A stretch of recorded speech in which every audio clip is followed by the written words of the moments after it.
Morning. If you missed last week's class, I don't know what to tell you because it wasn't recorded or streamed or anything. You're just out of the loop, I guess. We started chapter 15 last week. That is the interaction that Jesus has with the Pharisees and scribes, where he quotes Isaiah to them, and he says that the people honor him with their lips, but their hearts are far from him. Then he talks about what defiles a person. That was kind of the basis of the Pharisees' complaint. And now we pick up in the rest of Matthew chapter 15. And I guess it'd help if my PowerPoint clicker was on. Guys, you might have to click into the presentation. This isn't working.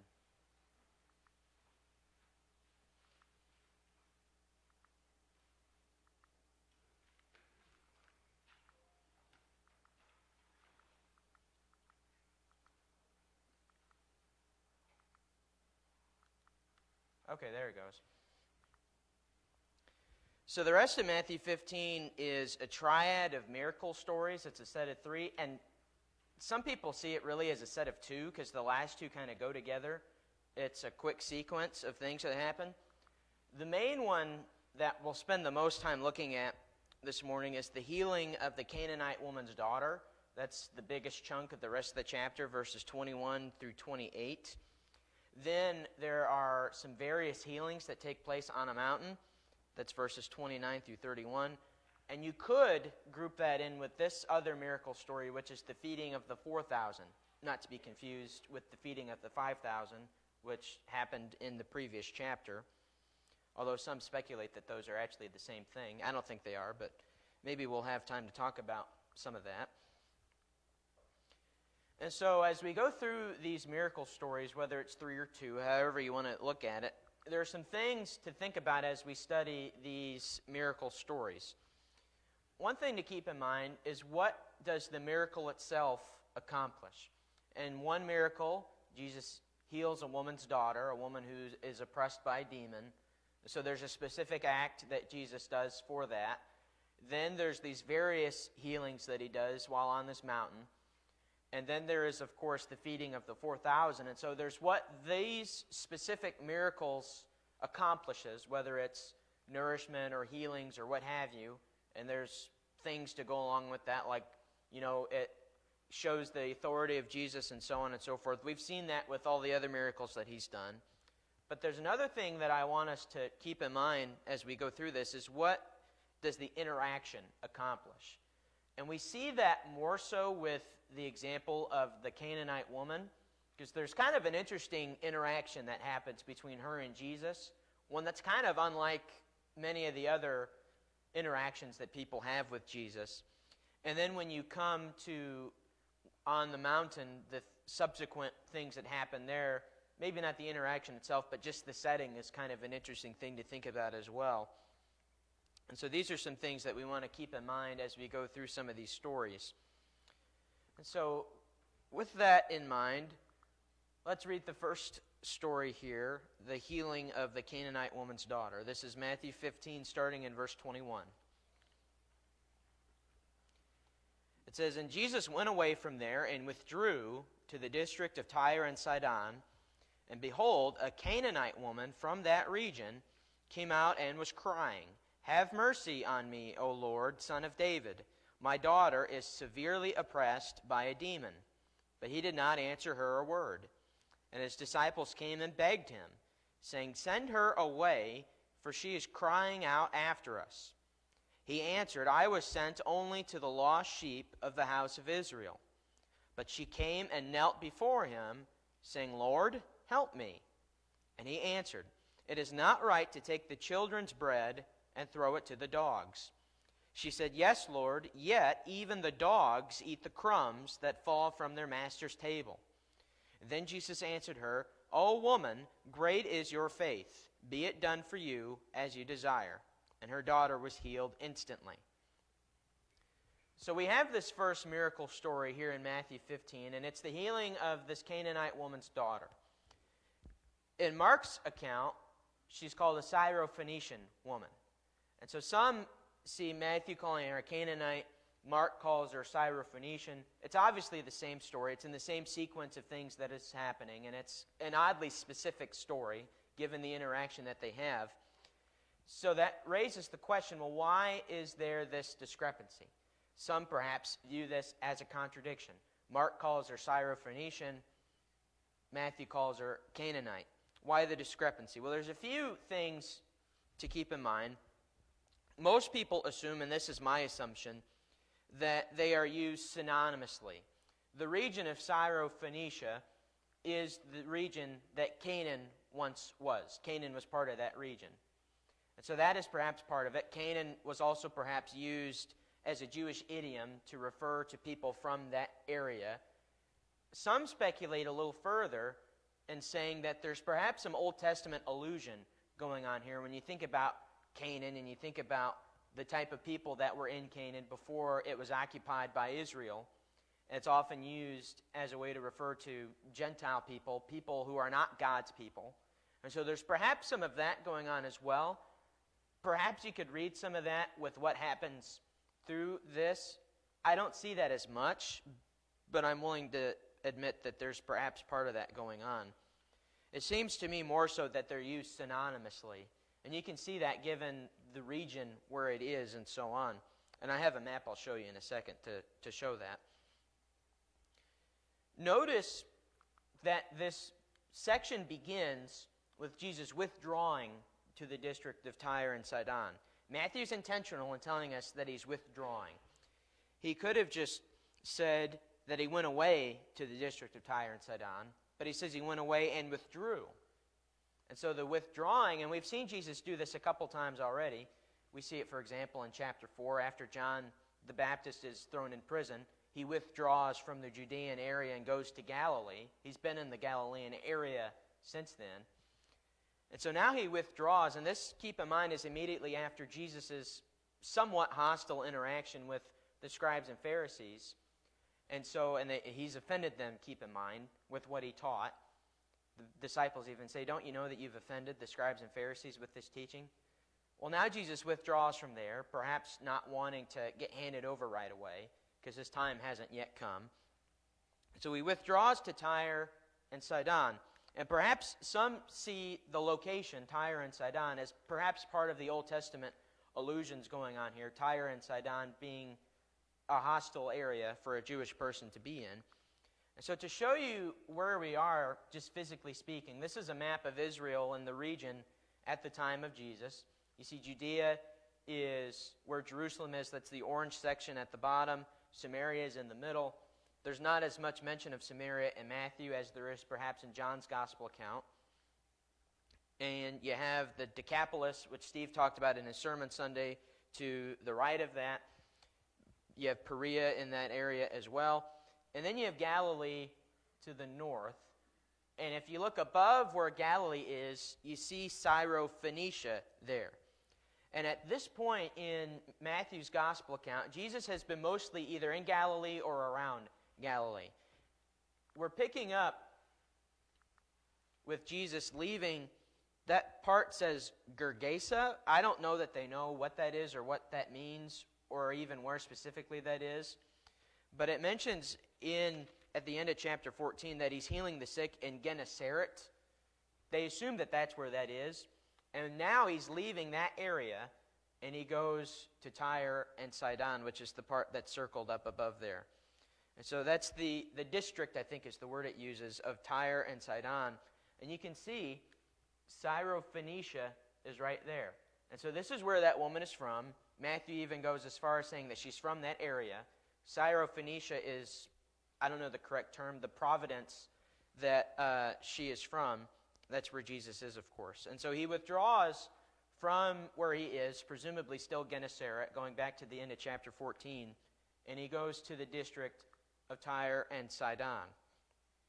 And once he's there, we see this Canaanite woman. Matthew calls her Canaanite, Mark calls her Syrophoenician.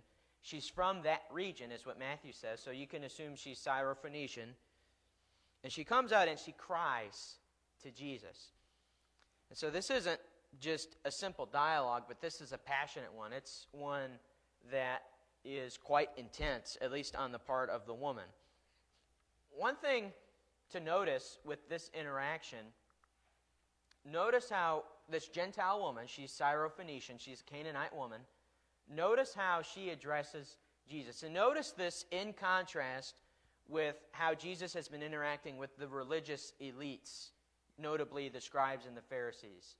And there's actually a couple of different interactions. At the beginning of chapter 16, there's another interaction that Jesus has with them, and it's also a little hostile.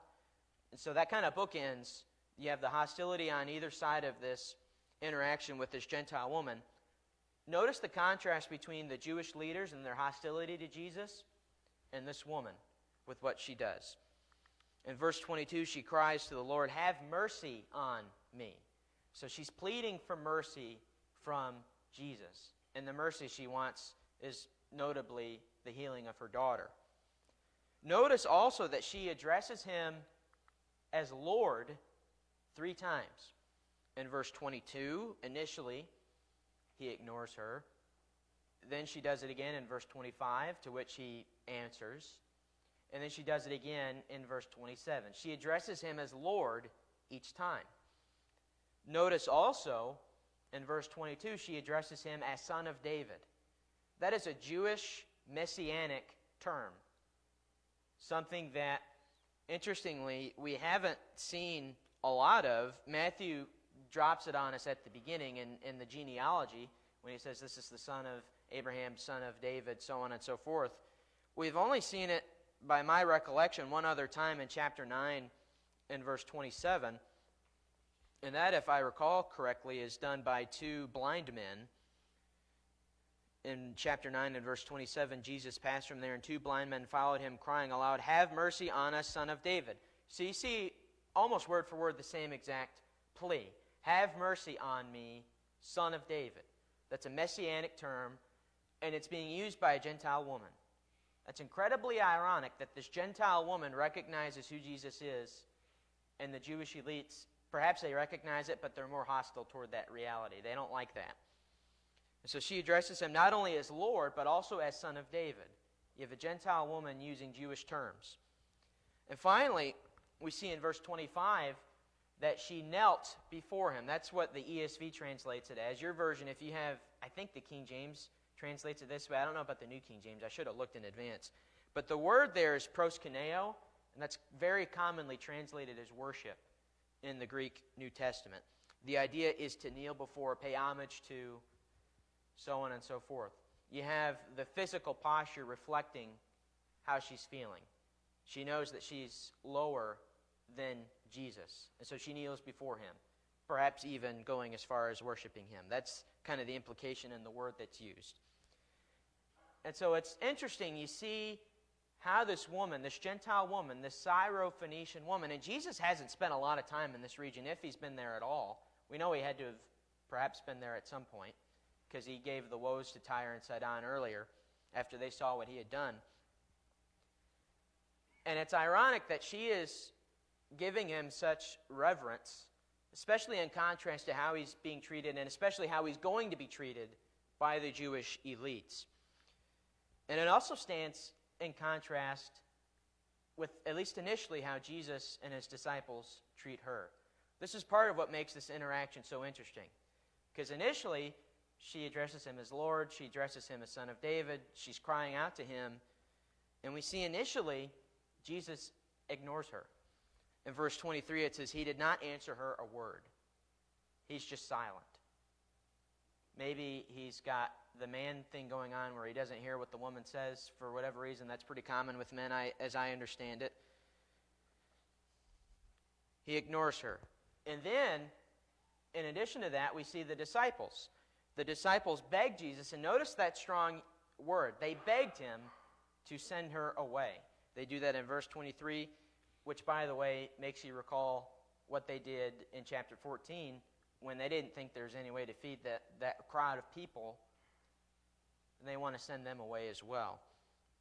The disciples are doing a lot of wanting to send people away. And yet Jesus, he doesn't necessarily send her away initially, he just ignores her.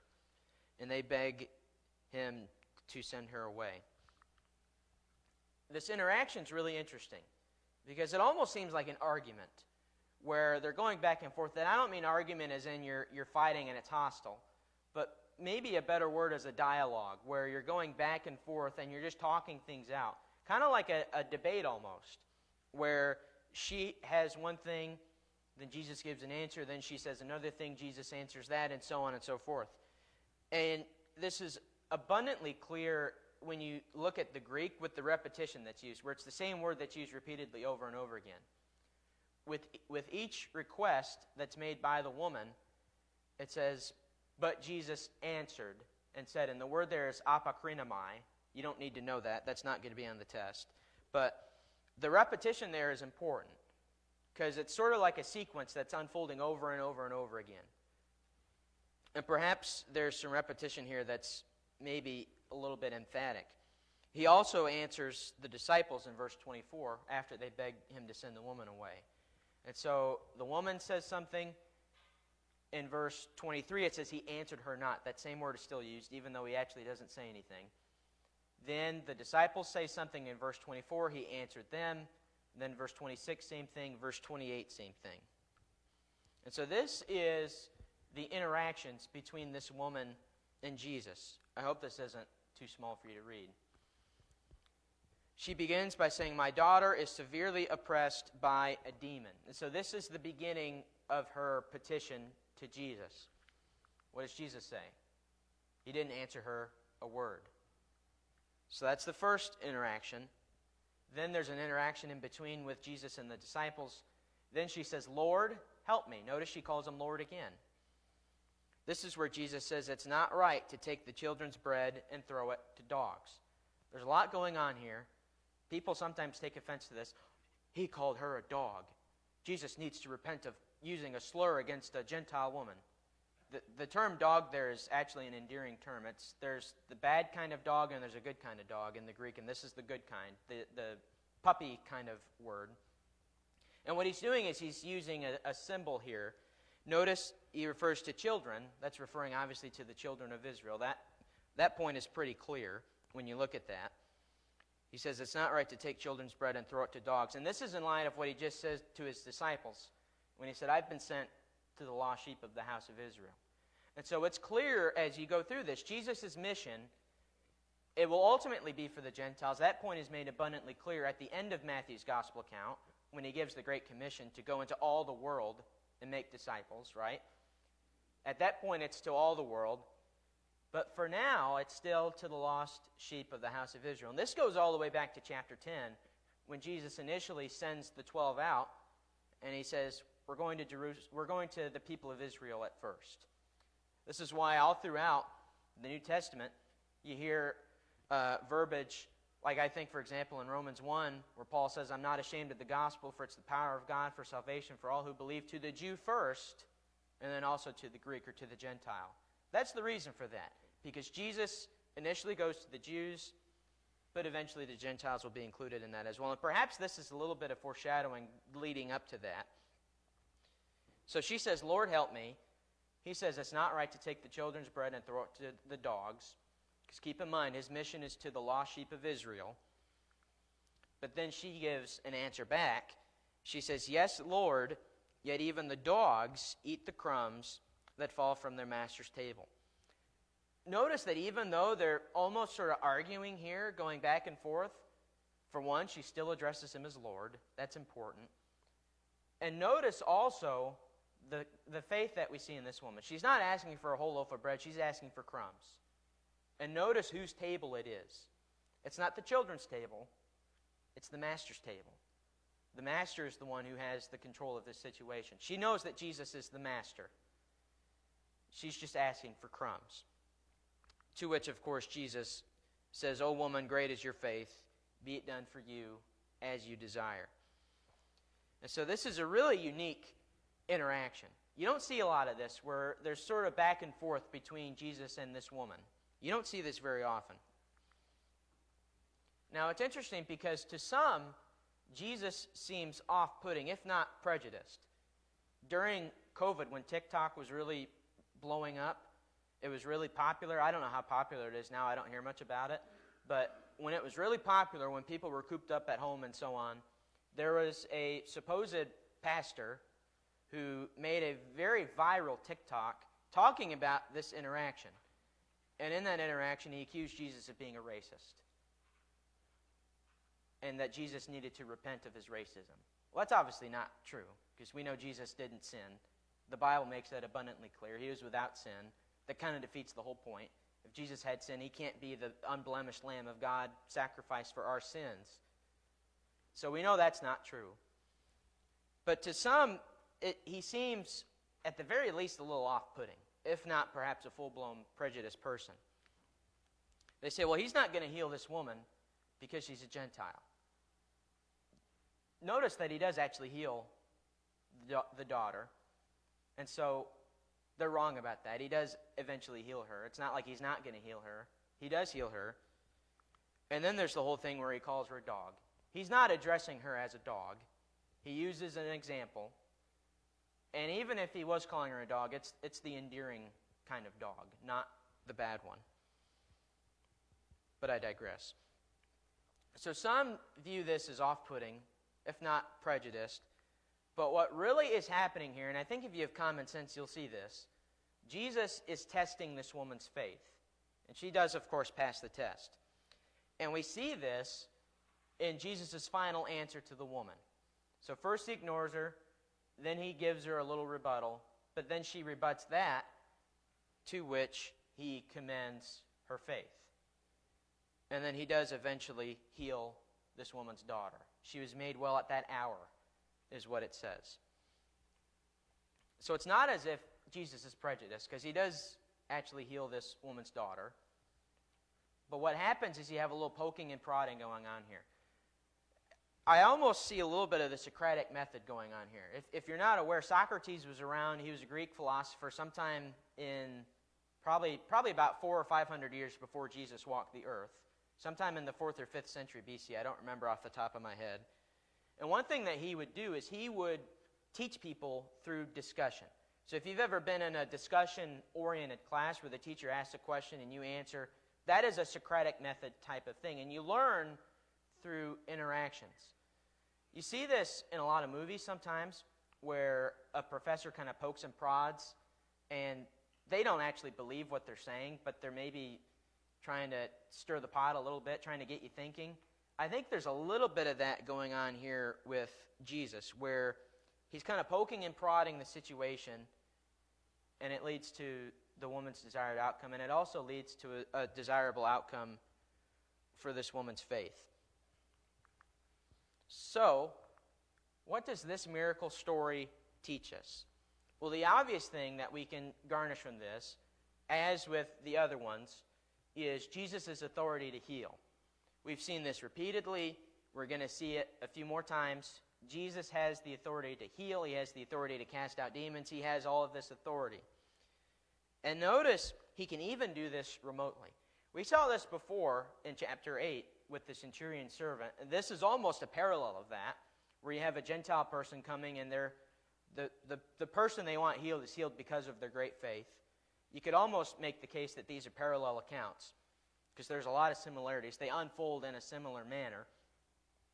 He did it in chapter 8. He does it here, where he heals a person without even physically being there.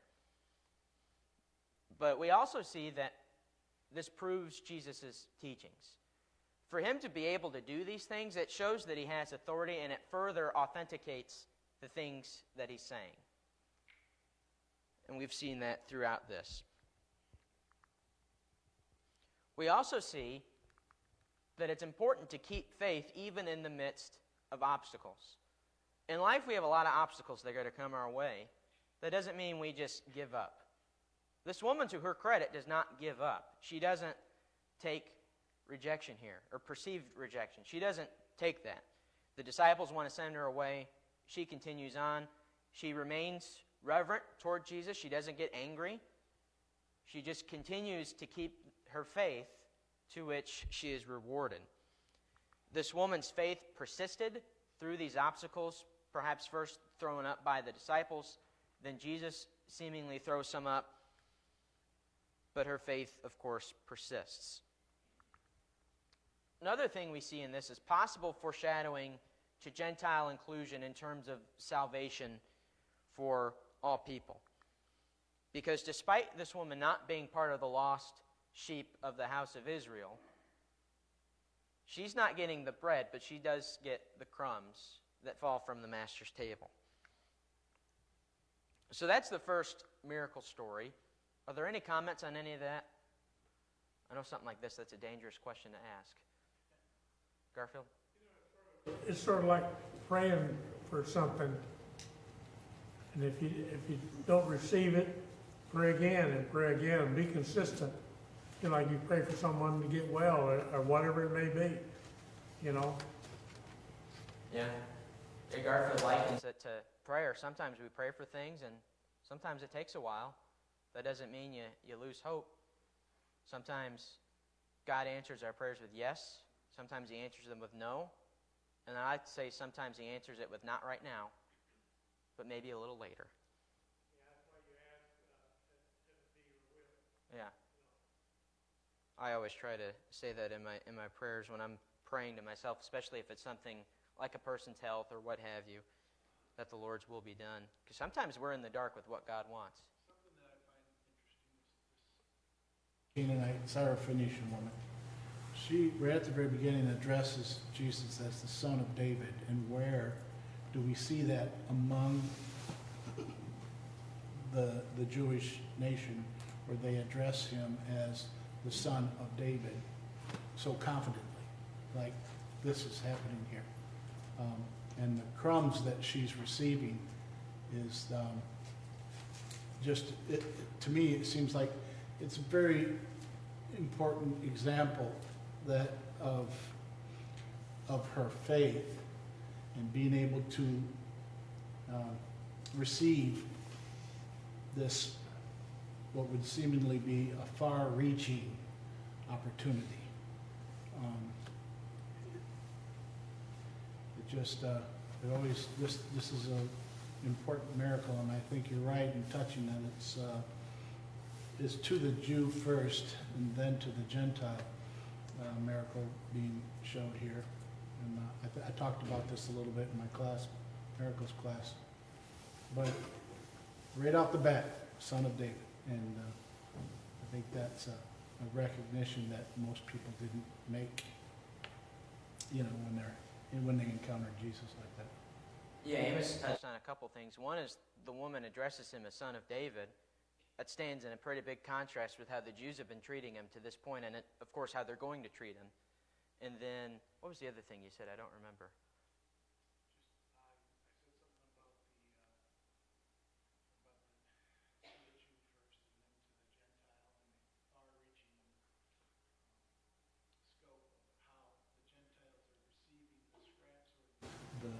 The crumbs, that's the other thing I was going to touch on that you said. It's not like she's asking for a full loaf here. She's willing to just take the crumbs. I think that says something good about her faith, because sometimes we want to have our cake and eat it too, right? That sort of thing. We got to be willing to take whatever God gives us. In this case, she gets crumbs, and she's satisfied with that. All right, we better move on. So the next miracle story is these various healings that take place on the mountain. And so I'll read starting in verse 29 through verse 31. It says, Jesus went on from there and walked beside the Sea of Galilee, and he went up on the mountain and sat down there. And great crowds came to him, bringing with them the lame, the blind, the crippled, the mute, and many others. And they put them at his feet, and he healed them, so that the crowd wondered when they saw the mute speaking, the crippled healthy, the lame walking, and the blind seeing, and they glorified the God of Israel. So there's these various healings that happen, and it begins with Jesus leaving the district of Tyre and Sidon, and now he's walking beside the Sea of Galilee. And so going back to our map, he was up here in this area, and now he goes back. This is the Sea of Galilee right here. And he's walking, we assume, on this western coast of that, on the Galilee side, not on the Decapolis side. And so now he's back around the Sea of Galilee. And eventually, Jesus goes and he sits up on a mountain. You could assume based on the geography, that it's this Mount Tabor that's here, but we don't know that for certain. It's obviously a pretty mountainous area. Could be another mountain, but that's one that's on the map. You could maybe make that assumption, but Matthew doesn't say. He just calls it a mountain. One thing that's interesting in Matthew's gospel account, there's a lot of mountain allusions, going back to mountains back in the Old Testament. And the most notable example of that, I don't think we talked a lot about this because I kind of skimmed through the Sermon on the Mount, but there's a lot of parallels between Jesus giving the Sermon on the Mount and Moses receiving the law on Mount Sinai. Both take place on a mountain. That's why it's called the Sermon on the Mount. Mount is short for mountain. And on the one hand, you have Moses on Sinai receiving the law. On the other hand, you have Jesus addressing the law and the prophets and so on and so forth, giving the correct interpretation of the law. And so that's one parallel. There's others that you could make as you go through this. Another one's going to come up in chapter 17 with the Mount of Transfiguration. We'll get to that eventually. If CJ was here, he'd be raising his hand wanting to talk about that because he likes to get ahead, because he's a good student, of course. There's an allusion going on here. But it's not Mount Sinai like we typically see in Matthew's Gospel. It seems to be Mount Zion. Mount Zion, of course, being symbolic of the salvation that God gives. And so you have in this story where people come and they're healed by Jesus. In the next story, people are going to come and be fed. That's the feeding of the 4,000. That also happens on this mountain. It's the same scene. You have various healings, and then eventually Jesus has compassion on the crowd. They will have been with him for 3 days by that point, and he feeds them. This pair of stories has some really strong allusions in the Old Testament, in particular with Isaiah chapter 35, in particular verses 5, 6, and 7 of that chapter. But also there's a little bit of allusions to Jeremiah chapter 31 as well. And you see this with the sequence of things that happens here in Matthew 15 on this mountain. Davies and Allison, they have a really good commentary on Matthew. I've quoted them before. About this section, they say the mountain of our pericope, that's a fancy word for the section of Scripture, the mountain of our pericope, which would be verses 29 through 39, they view that as one section. It is a place of gathering, healing, and feeding. And you see that in what happens here, where in verse 30, the crowds come to him. That's the gathering that happens. There's the healing that we read about in verse 30 and 31. And then starting in verse 32, that's the feeding of the 4,000, and so on. And so there's a lot of parallels between these two prophecies that might be too small to read. I'll go ahead and read it. You see a lot of, in particular in Isaiah 35, but you see a little bit in Jeremiah 31 as well. Both of these reference Zion. In particular Isaiah, but Jeremiah also. Both of them are talking about the restoration of God's people from exile. How that was portrayed for the Jewish people in that particular time is they would be gathered at Mount Zion and then they would be restored as God's people again. And so in Isaiah 35, in verse 5, there's mentions of the healings of the blind, the deaf, the lame, the mute, so on and so forth. Lame are people who can't walk. I know that's kind of a slang term, and so on. But there's the mention of all these people. The same sorts of people are mentioned on this mountain that Jesus heals in Matthew 15. In Jeremiah 31, there's also the mention of the gathering of the blind and the lame. That's in Jeremiah 31 and verse 8. There's a really interesting piece that we read in Isaiah 35 and verse 8, where it mentions the presence of this highway. This highway is known as the way of holiness. What does Jesus say in John? I am the way, the truth, the life, so on and so forth. Jesus is the way, and he is, of course, the perfect embodiment of holiness. And so that is a reference to Jesus, you could assume. Jesus is there. His presence there is the dictation of these healings. And then in verse 10 of Isaiah 35, the ransomed of the Lord return to Zion. Zion is that mountain where God's people are restored. You see it also in Jeremiah 31. Those who have been scattered, that's speaking of the exile, they will be gathered and they will be shepherded. We see that in verse 10. Jesus is, of course, the good shepherd. And then in verse 12 of Jeremiah 31, they come and they sing aloud on the height of Zion. And so you can see what's going on here, in particular with Isaiah 35, with the mention of the healings of the blind and the deaf and the lame and the mute and so on.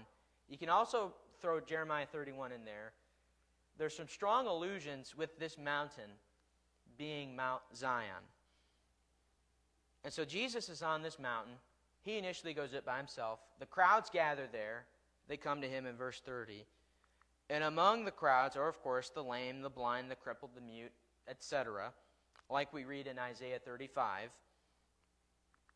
And we see that Jesus heals them, and the crowd wondered in verse 31. And we see that that wonder results in them glorifying the God of Israel. Perhaps they were aware of Isaiah 35, and perhaps they're seeing Isaiah 35 transpiring before their very eyes. Because it says that they marveled after they saw the mute speaking and the crippled healthy and the lame walking and the blind seeing. That's what it says in verse 31. So they see these people that were once disabled, now not disabled. They wondered, and they give God all of the glory. So what does this miracle story teach us? It's very brief, but we see some, I think, pretty obvious foreshadowing to Mount Zion. And the basis of that is the strong allusion to Isaiah 35, which is a Zion chapter. This prophecy in Isaiah 35, it leads to God's people being restored at Zion. And of course, when you think about Zion in Matthew's gospel, you must also think of Calvary, which is coming and is growing closer and closer. Then we have the third miracle story, which is the feeding of the 4,000. This is similar, but there's some differences between this and the feeding of the 5,000. I'll touch on a few of the differences here. One notable difference, this is on a mountain, going back to what we just talked about. The scene is the same. It's on a mountain. And also the numbers are different. It's obviously 4,000 people instead of 5,000 people. The amount of food they had to start with is different. The amount of leftovers they have is different. Instead of 12 baskets, it's 7 baskets. Both highly symbolic numbers in Judaism. I don't know if there's anything to that or not. But there are some differences here, and I think the agendas are a little different as well. I think Matthew is showing us a strong allusion to Mount Zion. But there are still some similarities to the feeding of the 5,000, and here are some of these. Jesus' compassion is what prompts this. Matthew makes note of that in verse 32. Jesus actually says that himself, I think, in verse 32, and Matthew alludes to that in chapter 14. The disciples are kind of in the dark about where to get the food. You'd think after the first time they would know what's going on, but evidently they still don't. We read that in verse 33. Did I read that? I didn't read that. I'll read it real quick. Starting in verse 32. Then Jesus called his disciples to him and said, I have compassion on the crowd, because they've been with me now 3 days and have nothing to eat. And I am unwilling to send them away hungry, lest they faint on the way. And the disciples said to him, Where are we to get enough bread in such a desolate place to feed so great a crowd? And Jesus said to them, How many loaves do you have? They said, 7, and a few small fish. And directing the crowd to sit down on the ground, he took the 7 loaves and the fish, and having given thanks, he broke them and gave them to the disciples, and the disciples gave them to the crowds. And they all ate and were satisfied.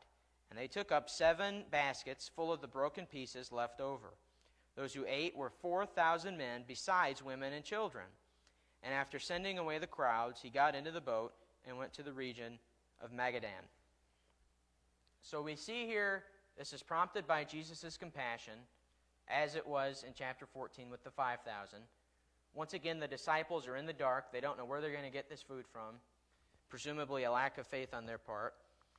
And we see, just like he did in chapter 14 with the 5,000, Jesus takes a small amount of food and feeds a great multitude of people.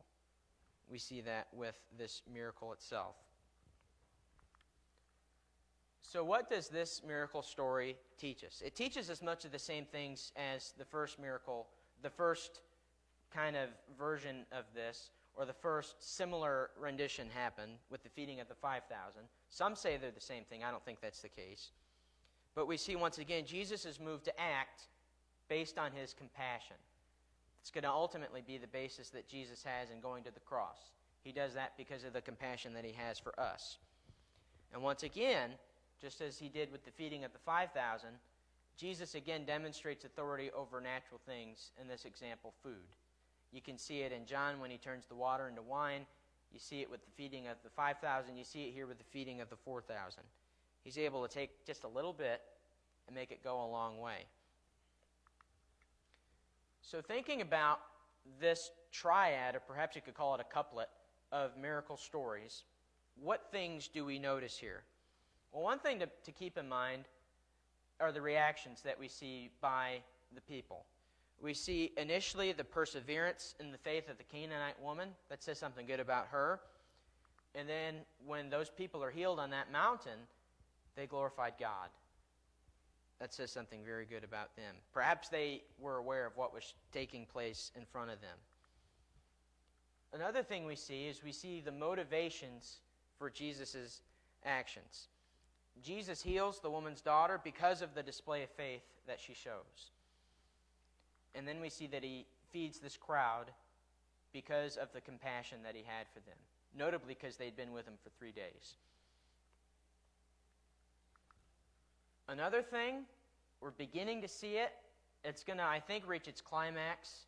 Maybe not its climax. We see it especially in chapter 16 with Peter rebuking Jesus. I think probably its climax is when they scatter after Jesus is arrested. We see these shortcomings by the disciples. This is something I think Mark draws out more, perhaps than any of the other gospel writers, but Matthew is drawing it out as well. And it's interesting because Matthew is one of those that is displaying these shortcomings.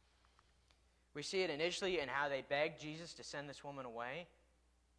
And we see it ultimately when they are doubting where they could get enough food for the crowd, even after Jesus has already done it once before. So that's something to keep in mind here. We'll see it again in chapter 16 when Jesus rebukes Jesus. How could you possibly rebuke the Lord? Well, Peter does it. Then Peter denies Jesus. Judas betrays Jesus. Eventually, Jesus is arrested. The sheep will scatter. That's the fulfillment of prophecy. We'll talk about that when we get there. And finally, there's some allusion looking back, but there's also some foreshadowing looking ahead. We see the looking ahead, and although Jesus is at this moment in time sent to the lost sheep of the house of Israel, we see that there's crumbs for the Gentiles, and eventually they will have a seat at the table.